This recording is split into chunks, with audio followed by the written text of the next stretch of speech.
Do you want to learn more on how to put money to work in regenerative food and agriculture? Follow our video course via investinginregenerativeagriculture.com/course or in the links below. Now, on to the podcast.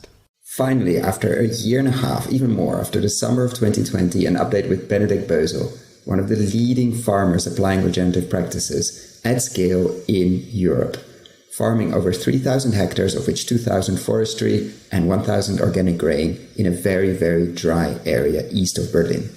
We talk about what has changed and how the on-farm experimentation, even in the forestry part, has simply exploded.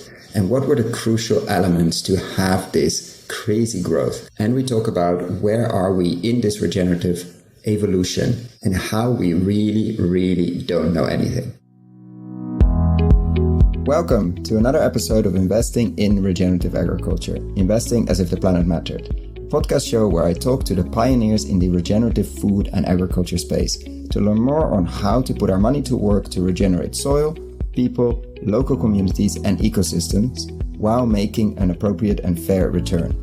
Why my focus on soil and regeneration? Because so many of the pressing issues we face today have their roots in how we treat our land, grow our food and what we eat. And it's time that we as investors, big and small, and consumers start paying much more attention to the dirt/soil underneath our feet. In March last year, we launched our membership community to make it easy for fans to support our work. And so many of you have joined as a member. We've launched different types of benefits, exclusive content, Q&A webinars with former guests, Ask Me Anything sessions, plus so much more to come in the future. For more information on the different tiers, benefits and how to become a member, check gumroad.com/investingregenag or find the link below. Thank you. Welcome to another episode. Today with my good friend Benedikt Bösel, who's back after the series we did, and we just looked at when we released the last one, which was in the summer of 2020, and so much has changed. So we're checking in with one of the most interesting regenerative farmers or farmers using regenerative practices on a large-scale farm and forestry farm, actually, east of Berlin. And I'm so happy to have you back here and to check in. It's going to be a full episode. There's a lot to discuss, so let's see if we can squeeze it into an hour or a bit less. And otherwise, we do another one in 6 months or so, because it seems like the speed of change has only picked up. So there's so much to unpack. Welcome, Benedikt. Hi, Koen. Thank you so much for the invitation. Good to see you. And I mean, it's horrible to say, but can you give us a brief overview? It's not brief, but let's say the summer, if you're thinking back on the summer of 2020, we just came out of the first lockdown. We had no idea of COVID, how long that was going to take, etc. And now we're talking, let's say the middle of winter or the end of winter in 2022. What's the biggest feeling of change? How do you feel most different? I mean, private is another story, but definitely around the farm. What's your biggest shift or what's your biggest change that you feel if somebody put you that and said, okay, you have 5 words to answer that? That's a tough one. I mean, there's no private life and farm life. It's all just one big thing, I guess. So I would have to say that the birth of my daughter in May last year definitely had by far the biggest impact. So all the farming changes are disappearing compared to family expansion, which I think most people can agree on. And when you look at the farm or the land or the farming company, what do you see has shifted in that year and a half, which seems so long ago if we think about it? Yeah, it's incredible to think about. I mean, 1.5 years is really not that long, but I can't really think back to it anymore. And I think what's the biggest shift is that the energy that I was carrying around in my heart, in my head, is now actually starting to become real outside, because we've just been able to grow the team so strongly and just have the most incredible people with us that, I just have the biggest respect and love for them, and what they do outside is just incredible. And to see that happen is, quite touching, to be honest with you. It's still hard work and a tough life, but it's beautiful to see what can happen if you just stick with it and take some risks, I guess. And so let's unpack that a bit. How were you able to grow the team? Because of course you had a farming team back in the day when we talked, but not so much on the regenerative side. And now there's a full suite. So walk us through how many people are there now? on the farm. When you say grow the team, it could also be from 1 to 2, and that's a huge growth. But in this case, we talk about a slightly different growth. And how were you able to bring them to the farm, and how did you find all these people? Yeah, that's a good question. It's always to be kind of difficult to make sense of it looking back. Most of the time, it always makes sense when you look back. But in this case, things just happen naturally, I think. I think this is one of the things that I found. If you're lucky enough to find what you are supposed to do in life, which I was looking for 15 years of my life, doing finance and all the other stuff. And if that is in line with what's needed at that point in your context, and this is for me agriculture in a very dry environment, then I think there's something like energy of the universe that helps you, right? Like if you do shit, of course, then it's not going to help you, hopefully. But if you have a good path that makes sense for the context and the environment, then there's some weird form of support, serendipity all over the place. Like it's just really, I don't know. But yeah, I mean, back in the day, I mean, we already had a few in the regenerative team, I guess, but quite a few of them were just interns. And back in the day, we'd had no financial means. We were extremely struggling with the forest company, with the agriculture company. We had been in a drought for 2 or 3 years in a row. Like we couldn't do any investments. We had bad liquidity. Like it was, I mean, and it still is just insanely tough in this environment, in this region, to do agriculture or forestry, especially if you want to do it in a, let's say, healthy way. And what made us strong back in the day was that, I had the people that were doing an internship and they had no pay. They didn't get any food. They were just with us because they believed in what we were doing and what we were believing. And I guess they trusted me that I can somehow find a way to finally also maybe pay them something, right? So I think we were just a handful at that time that believed that there's something that we should push and keep doing. Because, I mean, when we started planting the first trees in an agroforestry system, when I swapped my car against the cows, I always thought before the money runs out, I'll find people who understand why we do what we do and also understand why it's important to do it. Therefore, will start to support us. And as always in life, things take a bit longer and are a bit more expensive than you expected them. You mean that it took a bit longer before the money ran out? No, the money didn't last that long, unfortunately. But yeah, so I guess they were sticking with us, or we were all believing in, us making the next step. And luckily, towards, I think, the end of 2020, yeah, of course. Yeah. I met a guy, Julius, from a company called Follow Food, which is like one of the most sustainable food brands in Germany. They started as Follow Fish. So you have basically traceable means of seeing where the food comes from. And we met actually on the day where we got some more cows, which was very exciting. And, he's just been the most incredible human. Like he said, look, this is exactly what we're looking for. You are doing it. We want to support you. And they didn't do this because they wanted an equity stake, or they didn't do it because they want to brag about it. Like they just said, look, we want to support stuff that you do. And that's why we support you. And he stepped up. If it wasn't for him, we wouldn't be here right now. Like I wouldn't be talking to you. And this, and probably quite a few listeners who are trying to start something know this also. Like when you have an idea and you have a vision and you have some energy to put that to life, you'll meet hundreds of people that tell you how great they think you are and how great it is what you're doing. And they're like, yeah, I'm going to do this, I'm going to do that, but nothing's going to happen, right? Like if they have to sign a paycheck, suddenly it's all not that great anymore, right? So there I have to say, like, if it wasn't for him in that moment, that was a huge step for us, because that allowed us to actually start to actually employ some of the interns that had believed to stay with us. And that was sort of the first step. And then shortly thereafter, we actually won a prize with a brand called Ecova. They do like sustainable washing soaps and this kind of stuff. And they had been quite successful through Corona and said, okay, we want to give this back to nature-based solutions. And I couldn't sleep at one point and saw the advertisement and thought, why not apply? And then I totally forgot about it. I just wrote like something about holistic transformation of a forest, because we're here in Eastern Brandenburg have like 74% pine monoculture, which is a ticking time bomb if you want, right? So you think it's forest, like when you hear these numbers of the forest cover in Europe has been growing. Yeah, there are trees, but if you drive through them, and I've been there, it's factory farm trees, or it's like you say, biodiversity and life isn't really active in that place, to say the least.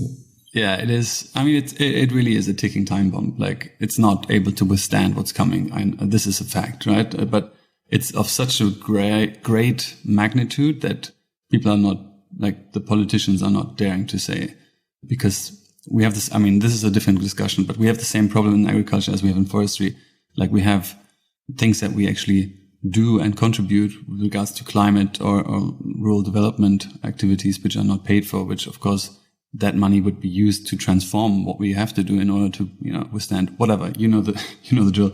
And just in terms of context, your farm or the farm you manage and hopefully will pass on to the next generations is 1,000 hectare organic rain and now mixes, and there are tree coming into that as well, but 2,000 hectares of forest. So the forest piece is a big chunk of the farm, let's say. Yeah, for sure. And potentially, of course, also such a big part of the economic feasibility of an area like this. But for that to happen, you have to invest for a long time and transform the whole setup of the forest. So you decided to write this for this prize on the forestry part, the holistic side, because you were still half sleeping, or because you thought, let's not write about the farming part, or you thought, this is a perfect nature-based solutions? What made you write that piece on that and not talk about, I would like more animals and more electric fencing? Well, to be honest with you, because at that point, we already kind of knew in which sort of directions we want to go with regards to all the on-farm research and development as far as agroforestry and specifically syntropic agroforestry is concerned. We already were planning and thinking and talking about silvopastoral models. And so I thought also something I learned in school, I always spend time trying to understand the exam and the teacher to know what kind of thing he's going to be asking for. And in that sense also, I mean, I think there was 5 different areas where you could apply for agriculture, or land use was one, but there was one forest one. And I thought, nobody's going to do forest. The competition in the forest is going to be less big. So let's go for forest. That's probably what I went, looking for the shortcut. But, yeah. And at the same time, it is a huge problem for us and something that is just above my head waiting to fall down. So it is something that is also... You forgot about it and then you won. So you basically suddenly out of nowhere, you got a phone call, you got an email. What happened there with that competition? Yeah, suddenly I got this email and like, congratulations, you were in the finalist round of XYZ. And I was like, I couldn't really remember because it was like 3 or 2 months or whatever ago. And, the application to get into that space was just really, really short. Like, I did it in like, I don't know, half an hour. And then we were invited to actually do a proper cash flow statement and a proper description. And then we actually went into the planning progress, and then had a presentation in front of the jury and all of that. And in the end, we were one of 3 projects that were selected out of 760 something, I think. And so that was another huge thing for us, which would basically enable us not only to get started on the whole planning and the process of bringing that project to life, but of course we as a team knew, the story continues at least for a bit. And so that was basically then the next big step for us. And now we're already in 2021. And there was then pretty much, let's say, the last piece of the puzzle, so to say, to bring us on the stage where we wanted to be, because we met people, incredible people again, that basically I was telling my story in the sense of, I've done this before, and then I took over the farm and I realized technology as we know it now is not the solution. We have to focus on ecosystem health, soil health, and then I'm looking at different models all over the world and then deciding I want to bring them all to a place where it's just incredibly difficult to do agriculture or forestry in the first place, to then test and develop on our fields, to gather the data and develop software and technology in order to scale it on areas where we might add some value through this work. And I said, look, but this is the thing is like, you can't get any grants for this. No one understands that innovation, system innovation, ecological innovation is just as important as technological innovation. And then those guys was like, interesting, because these are the kind of projects that we finance that don't get any other money. And I was like, no, really? Okay. But you must have heard that before as well. And in this case, they actually followed through. Like that's exactly. I mean, yeah, to be honest with you, if you ask me what's maybe the most important thing looking back, or the most unique experience, it's just about the people. Everyone's just chatting, and it's always about the people. Like, you need to find the right people. It doesn't really matter what's the topic. It's just the people, right? And this is for your team. This is for your supporters. This is for your partners. This is, just have great people around you. Anyway, so yeah, and that then enabled us to actually found a foundation together with them that now we can actually use to do really the sort of professional scientific monitoring and analysis and the data gathering and all of that, which actually then builds on having syntropic agroforestry systems, different ones out on the field. Because the idea is always to not only gather the data as far as, how is the process of actually, let's say, designing an agroforestry system, and what are the investment costs and the harvest costs, so to say, or maintenance costs, but also what are the potential yield estimates, right? So how can I actually find an investable economic model? This is one part of the coin, but the other part of the coin is what does really happen with carbon beneath agroforestry systems? What does really happen with biodiversity? What does really happen with the wind speed, the soil temperature, and all these things that today we just talk about, and we know they're relevant, but we don't include them in the discussion of systems. We know they change, but we don't know how much, which direction do they change. Exactly. As a benefit or not. And this is all research and development. And I think we reached that conclusion at the end of the series as well. And I invite everybody obviously to listen to it. I will put the link in the show notes, that we can talk all about transition finance models. But unless the business models of farmers improve, it's all empty talk. And so we really and we'll unpack that a bit further in this conversation as well. We need better offtake agreements. We need better contracts. But before we even talk about that, we need to actually have agricultural models that work with limited input, that work in the difficult context, that work in any context. And for any context, in this case, it's Brandenburg, someone needs to figure out what is the model, what's the recipe. And when you're figuring that out, you need grant capital, unless you have very deep pockets yourself and then you're financing your own grant capital.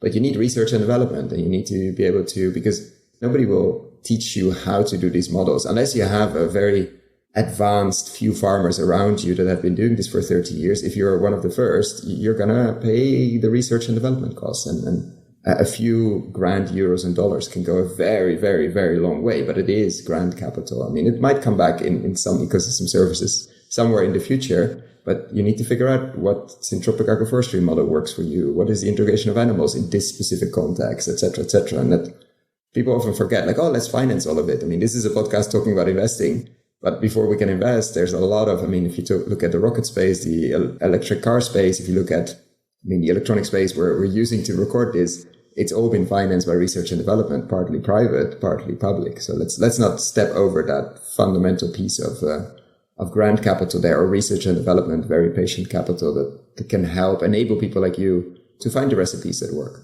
And then we can talk about scale and financing it and all of that. Yeah, I couldn't agree more.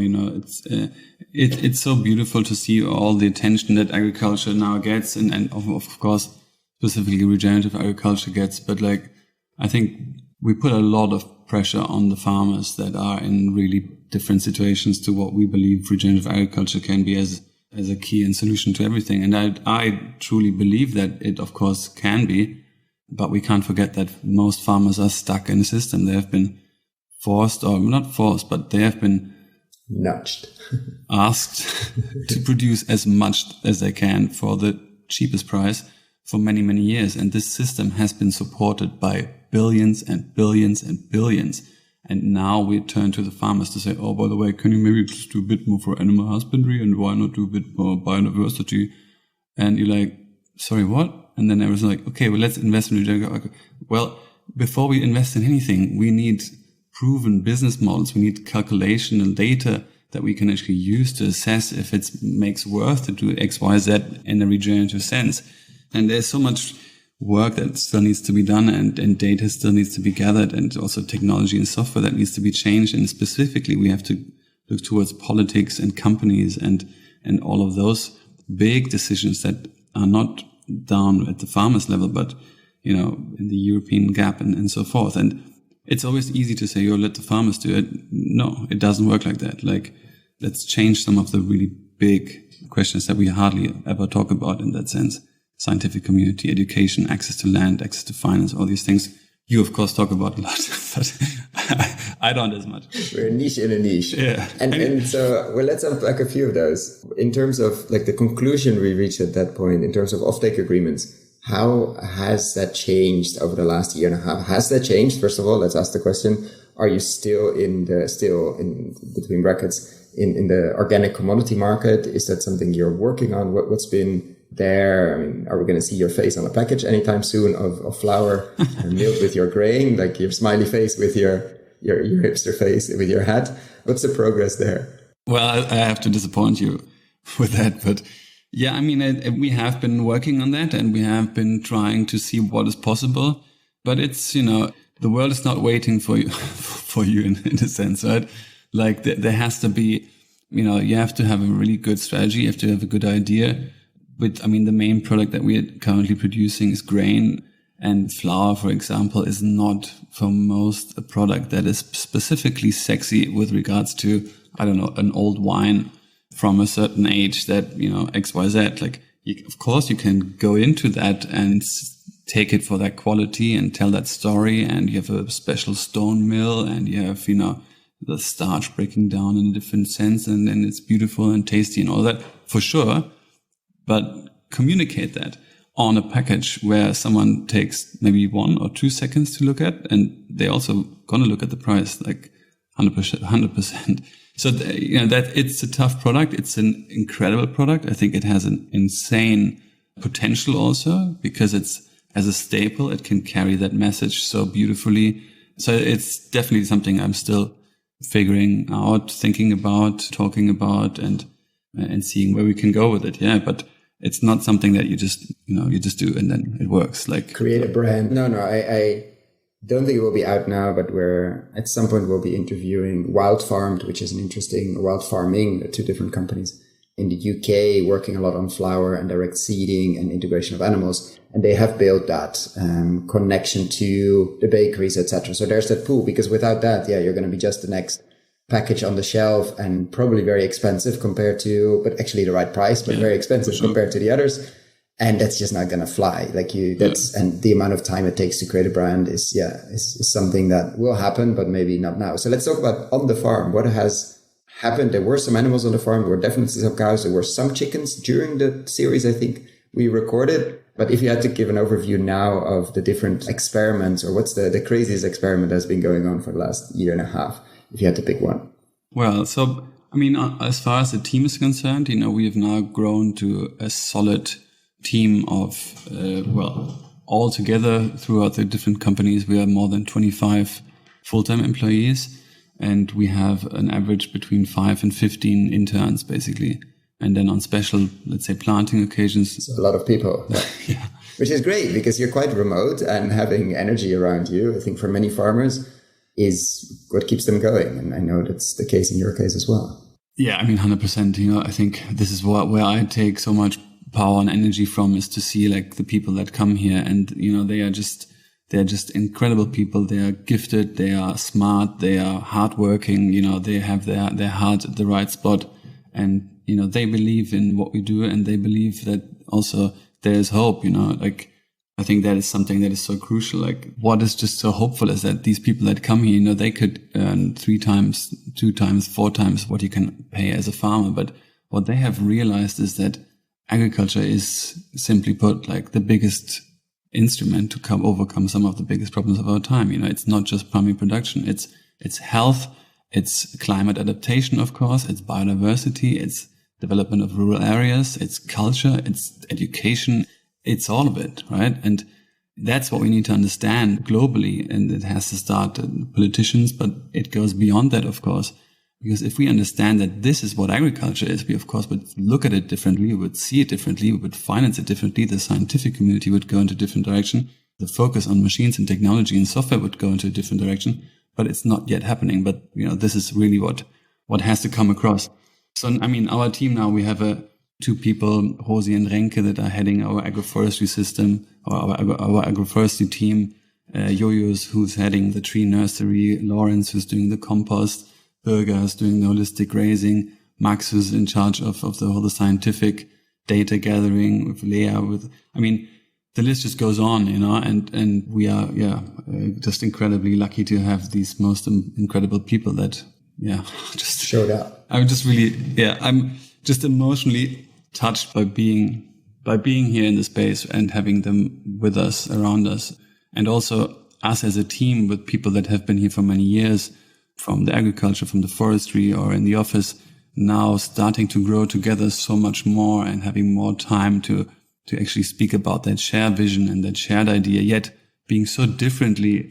How's that going? That integration of the old squad, basically, that has been there for many, because you, as a large farming company, also before you started on the whole regenerative journey, obviously you employed a lot of people, I think over 20, and then you bring this young bunch in, because the people you just mentioned are not over 40, let's say. And they come with all these crazy ideas about integration of trees and animals and life and mycorrhiza and compost and et cetera, et cetera. How is that integration, or has it happened? Like, how is that symbiotic relationship going? And is that really tough? Because it's, I think, what many people see. I mean, it's nice to come in with new energy, but it can also hit a wall because you might have come in with too much energy and are, trying to disturb systems that have been going the same direction for a long time.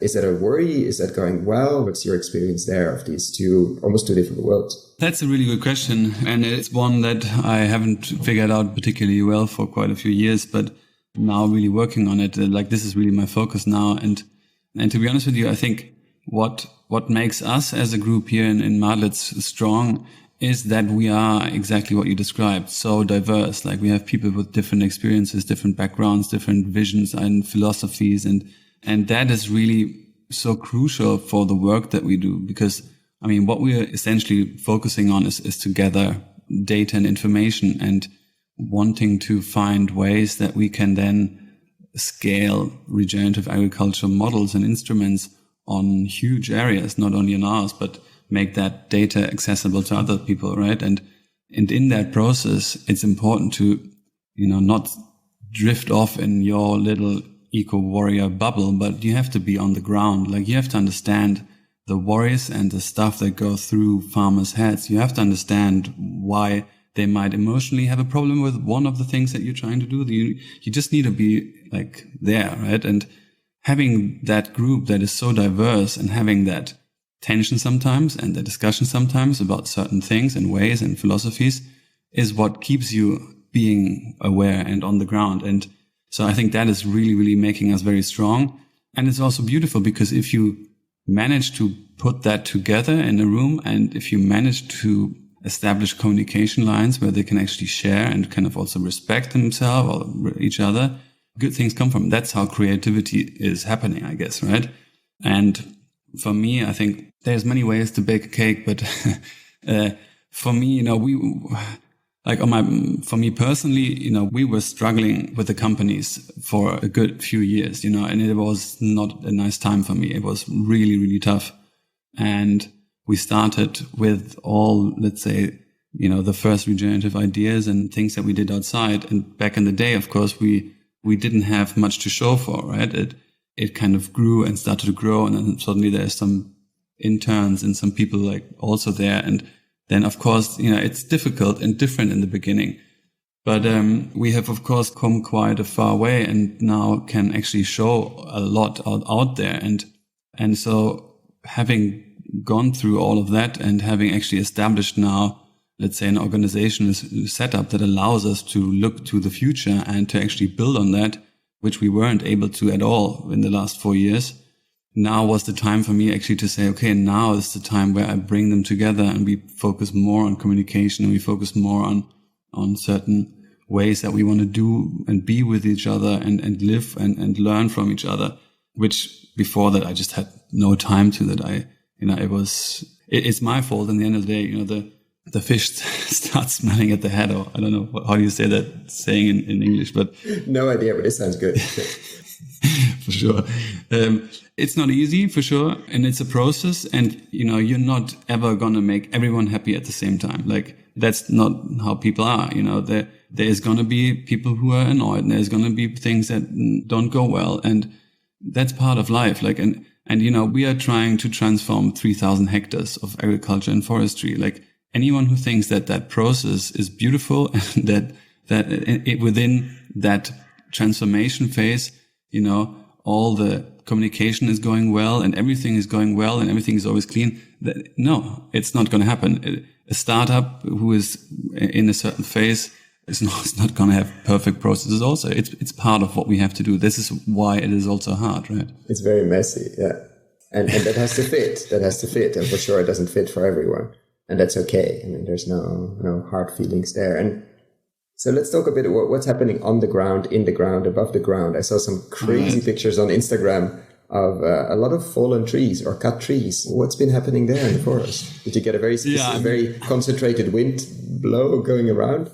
I have to say I was there yesterday or 2 days before, and I haven't been there for a week or 1.5 weeks. And I'm just in awe what they've again pulled out of the pocket. So actually, this is the forest transformation project that I was referring to earlier from Ecova, where we basically have identified 5 different plots of between 1.5 and 2.1 hectares each within a very homogeneous pine monoculture forest that we own. And those 5 we have then designed in different transformation styles. So one is basically just like the zero plot. So we just put a fence around it, don't do anything, just to see what would happen if we don't do anything, basically. And then all the other plots are starting from quite easily scalable because it's not very difficult to do. It's quite cheap to do, like the transformation, cutting down some trees, let's say, to become more and more specialized, more and more diversity, more and more labor intensive, to then actually end in the most incredible transformation plot, where we bring in all the knowledge of syntropic agriculture into forest transformation. So Renke, our head of agroforestry, works very closely with Ernst Götsch in this project, for example. And they've been in contact back and forth, like how we should transform it, what should we do, and which seeds and which trees and grass and this and that. And so that's really what those pictures that you saw, where we have like this plot. Yeah, just describe it visually. I will put photos if I can find them on Instagram. But if not, just visually take us on how does that most extreme plot look like now, and how would it potentially look like in the future? But make it visual because we are on audio. You're much more gifted in this than I do. But basically, if you think of the pine monoculture, right, you just see it's actually kind of beautiful in a weird, disgusting sense. But, you know, you just have flat soil and you have all the trees, which are just like really, really straight. And the canopy at the beginning is at the top is touching each other. So basically it's kind of dark underneath. And so you see down the tree lines for miles, like you can see so far down there, right? Because they're all straight. They're all planted at the same time. They're all planted in the same rows. And there's nothing underneath, obviously, growing. Yeah. And everyone is unique, but they all look the same, if you know what I mean. Anyway, so within that monoculture tree structure, we just go in and take out like a square, so to say, or identify a square. And within the syntropic transformation of that pine monoculture, we take out 100% of the trees. So we take them all down. There's only one birch tree still standing there. And from those trees that have been taken down there, actually around 40% we take out of the forest and we'll sell. But 60% of the trees that we took down have then been aligned basically in lines, left and right, of prepared seed beds. And the seed beds then have either a very diverse mix of different trees and shrubs and bushes and a few other things planted in there, or also, of course, proper trees and shrubs, which are not only seeds, but also actually visible as such. And so in that, let's say, reorganization model, we basically then plant through seeds and trees an incredibly diverse mix of a forest. And all of that is basically prepared by, mulching the trees next to those seed beds. So if you stand in there, you just see basically no tree around. And you have these weird lines where you have really big tree chunks lining up left and right. So it's really incredible because your eye has never seen something like that. So if you stand in there, you're really irritated in a sense. But then if you have Renke telling you exactly what's happening, where, your mind is just blown off because there's just so much thought he put in it. And Ernst, of course, is from another planet when it comes to designing those kind of ecosystems, right? And then from there, if you turn around 180 degrees, you still have some tree structure, but where we only took out 60% of the trees. So you still have, some trees there and the canopy is still there, but it's much more lighter. And underneath the same thing, you also got those rows which have been prepared with this preparation tool and then seeded and mulched again, left and right. So it's just, it's insane what work went in there. And the next years are going to be so interesting because we have all of these projects are scientifically monitored and really strongly, and analyzed through different sensors, of course, as far as the soil, is concerned, of course, the soil biology, but even more sort of water relevant topics, the whole biodiversity side of it, the economic analysis of it. So it's really an outrageous project, and we're just very much looking forward to see it in a few years because, of course, it will change over time. And there's so much valuable info that we need actually to assess forest transformation techniques and also put a price tag to values that forests can take with regards to biodiversity, with regards to cooling effects, with regards of water storage and carbon storage and all these things. Today we talk about it a lot, but we can't really put a price tag on it. So that's part of what we're doing. And then, on the agriculture side, we have, established a few more systems. We've actually started in 2021 with our own sort of syntropic tree nursery, where Yo-Yo has basically from scratch built like the most amazing, beautifully shaped tree nursery, where we've done roughly, nearly 2,000 different fruit trees, specifically like apple and pear and plum. And those trees that he started to develop in the beginning of last year, we've actually planted in our first keyline syntropic agroforestry system towards the end of last year. So we have now a beautiful keyline system that's on roughly 3.5 hectares. We have planted a large silvopastoral syntropic agroforestry systems on 6 hectares, where we only have 5 meters between row and row. We've done a very interesting syntropic seed agroforestry system where we actually, just plant the underlying growth parts of the fruit trees that later we will put together with the fruit variety. So that is very, very interesting with regards to, having a system that is really, really location and climate adapted, because, it kind of grows here from the very start. That's really interesting. Our whole composting facility is just going wild. Fire. Lawrence. Lawrence. I remember visiting was it October, and Lawrence was saying you were doing some trials around seed coating the grain seeds that just went in the winter grain, if I'm correct, with a fermented compost extract, if I'm correct. And the effect that you saw, like in a couple of weeks, I don't know if it carried through the winter, was already, of course, it was to be scientifically backed up, but the visual effect in terms of root growth, like 3 weeks after you coated the seeds, was stunning. And of course, we have to see how it harvests, how it's, et cetera, et cetera.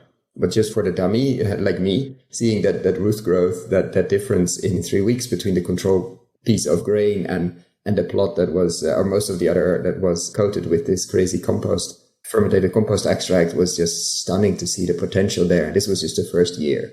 And I'm imagining the amount of experimentation there is just gonna go through the roof. Yeah, absolutely. I think as far as the compost is concerned, it's so obvious that, with every day and everything you learn or you try or maybe even understand a bit more, you realize that you don't know anything. Like, you are just in a universe of knowing nothing, basically, right?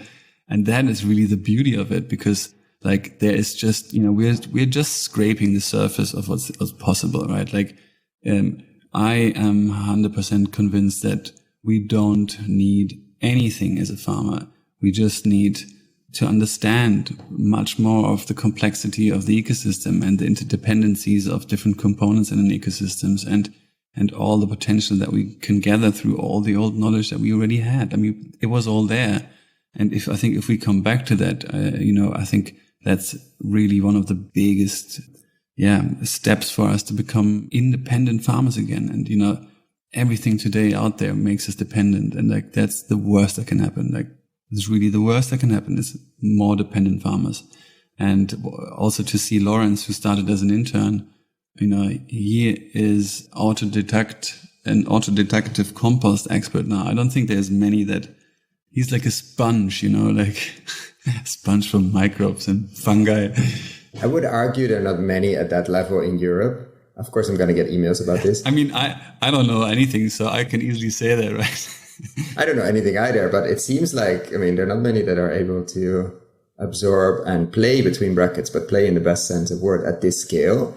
And that combination, plus, of course, the rest of the team makes a very powerful combination. Like, this is not, I'm doing a few plots here and that's it. No, I'm actually able to, in all of these, to take it to a scale that hardly anybody in Europe can, simply because of the context. And in this case, you can, you will, and you have to as well. And so it's and to finalize, are you organizing? I always say to people, go and visit farms. Are there tours coming up this year? Can people go and come and experience in a structured way? Don't all just show up at Benedikt. He's very busy. But are there going to be structured ways for people to experience the composting, the animals, the syntropic fields, the crazy forest experiments, etc.?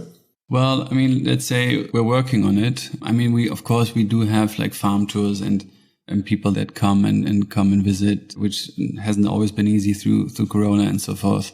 And this is something definitely that we want to do more, because it's just also really beautiful to see people react to this kind of stuff. Because, you hear so much shit out there and everything's going bad, and like climate change, and, there's just not many good news out there. But so I think people are really longing for some hope, and they're longing to see some, a place where there's just people who are really happy, and most of the time, I guess, but who are just doing something because they really love it, and they do it because it has an insane potential. And that's the spirit, I think, that you can also experience here. So I love doing it. If I have people coming around, then sometimes on the weekend, I'm like, okay, let's go. And we jump on the mule and drive around.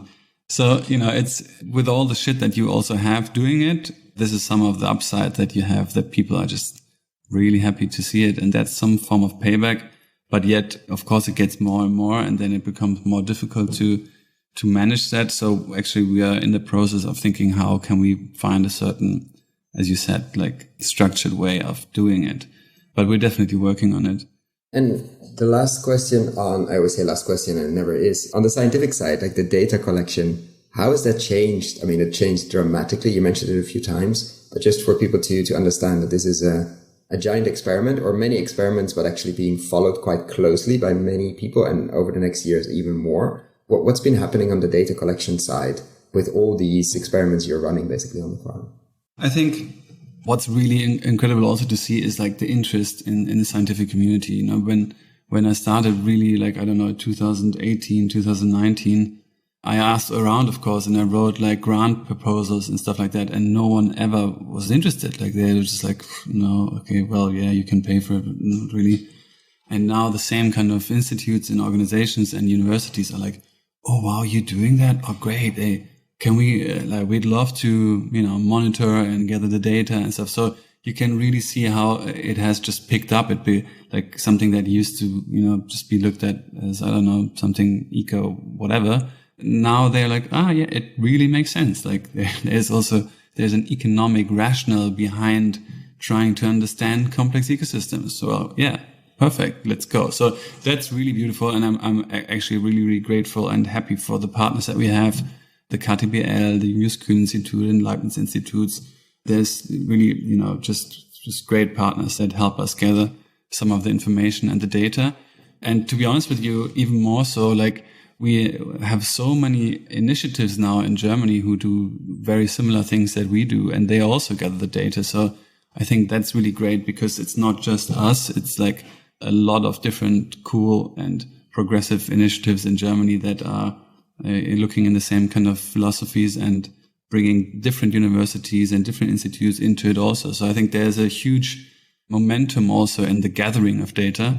And then, of course, which is for us, a really strong focus is the question of what do we do with the data? Like, we need the data, of course, but then, we still live in the 21st century. So where we really bring it together is when we now use that to actually develop software, to actually develop machines, to actually develop all of the things that we need in order to do scalable agriculture.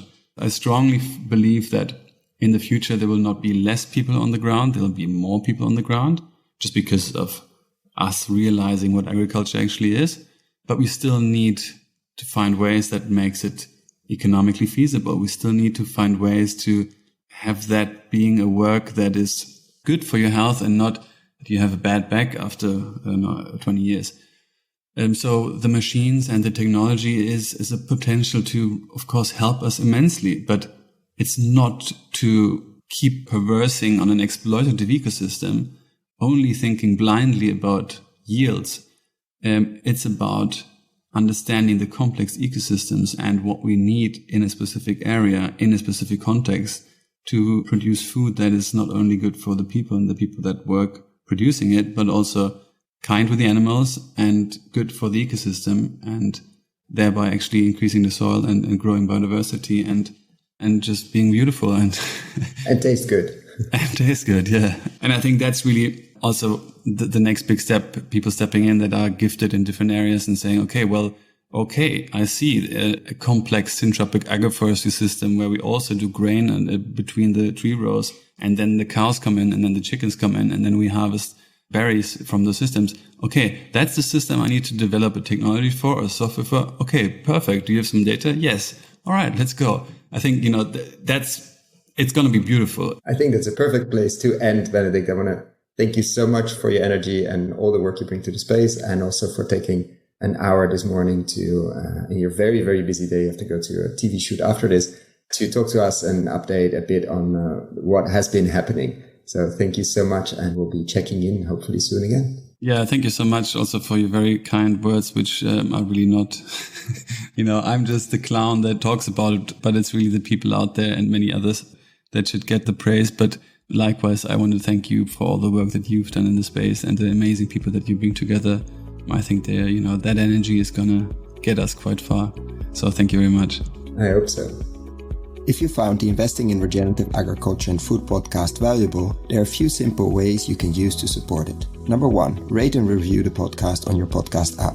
That's the best way for other listeners to find the podcast, and it only takes a few seconds. Number 2, share this podcast on social media or email it to your friends and colleagues. Number 3, if this podcast has been of value to you, and if you have the means, please join my membership community to help grow this platform and allow me to take it further. You can find all the details on gumroad.com/investingregenag or in the description below. Thank you so much, and see you at the next podcast.